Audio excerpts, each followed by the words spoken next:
बदायूं में बच्चों के मर्डर ने जहां लोगों के दिल को दहला दिया है, वहीं अभी ये सवाल बना हुआ है कि मर्डर की असली वजह क्या है। मर्डर की वजह बेशक अभी तक सामने नहीं आई है, लेकिन इस केस में लगातार नए खुलासे हो रहे हैं। पीड़ित माता पिता, पुलिस तो तमाम बातें बता ही रही है। साथ ही पूरे मर्डर केस में जिंदा बच गए 8 साल के पीयूष ने भी खास बात बताई। उसने बताया कि मर्डर से पहले साजिद ने उसके दोनों भाइयों से क्या मांगा था। पीयूष ने बताया कि साजिद ने मेरे बड़े भाई आयुष से चाय मंगवाई थी और छोटे भाई आहान से पानी मंगवाया था। जब बड़ा भाई चाय लेकर आया तो उसको मार दिया और फिर छोटा आया तो उसे भी मार दिया। मेरा छोटा भाई चीखा तो मैं ऊपर गया। जब मैं छत पे गया तो वो दोनों भाइयों को मार चुका था और गेट बंद कर रहा था। उसने मुझे देखा और मुझे मारने की कोशिश की। मैं तभी उसे धक्का देकर भाग गया। वारदात के समय साजिद और जावेद दोनों ही मौजूद थे। इस हत्याकांड के कुछ घंटों बाद ही पुलिस ने आरोपी साजिद को एनकाउंटर में ढेर कर दिया। वहीं दूसरा आरोपी जावेद अभी भी फरार है। पुलिस को उसकी तलाश है। माना जा रहा है कि जावेद के पकड़ में आने के बाद ही इस मर्डर केस की वजह के बारे में कुछ पता चल सकेगा। दोनों बच्चों के पोस्टमार्टम की रिपोर्ट सामने आ चुकी है। रिपोर्ट में पता चला है कि 13 साल के आयुष का गला रेतने के साथ ही सीने पर 4 वार किए गए थे। इसके साथ ही उसके हाथ पे भी वार किए गए थे।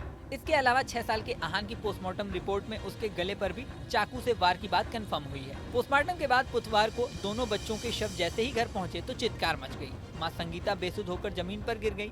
पिता विनोद समेत दादी का रो रो कर बुरा हाल हो गया।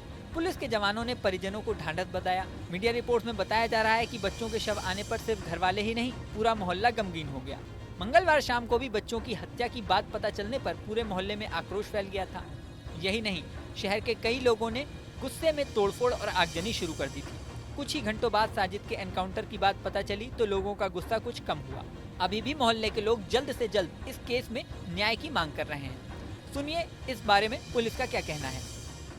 कल घटना क्रम कुछ इस प्रकार का है कि ये जो व्यक्ति है आरोपी साजिद, वो अपना खोखा नाई का वो जो पीड़ित परिवार उसके घर के सामने रहता है, उसके घर में आना जाना भी था उसका।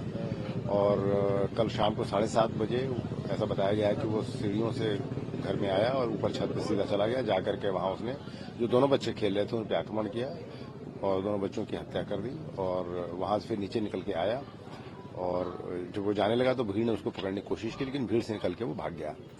पुलिस को सूचना मिलते ही पुलिस ने मौके पर पहुंच करके स्थिति को संभाला और जब ये पता चला कि वहां से भाग गया है तो उसकी तलाश में टीमें भी निकाल दी गई। थोड़ी देर के बाद ही सूचना मिली कि शेखुपुर के जंगल में ब्लड स्टेन कपड़े, जो बच्चों का जो खून लगा था उस तरह के कपड़ों में कोई व्यक्ति भाग रहा है। पुलिस ने घेराबंदी की, उसने पुलिस पार्टी पर फायर किया। जवाबी फायर में उसकी मृत्यु हो गई। इस समय लोगों की नजरें जावेद की गिरफ्तारी पर लगी हुई हैं। अब जावेद की गिरफ्तारी कब होती है और इस केस में आगे क्या खुलासा होता है, ये तो समय बताएगा।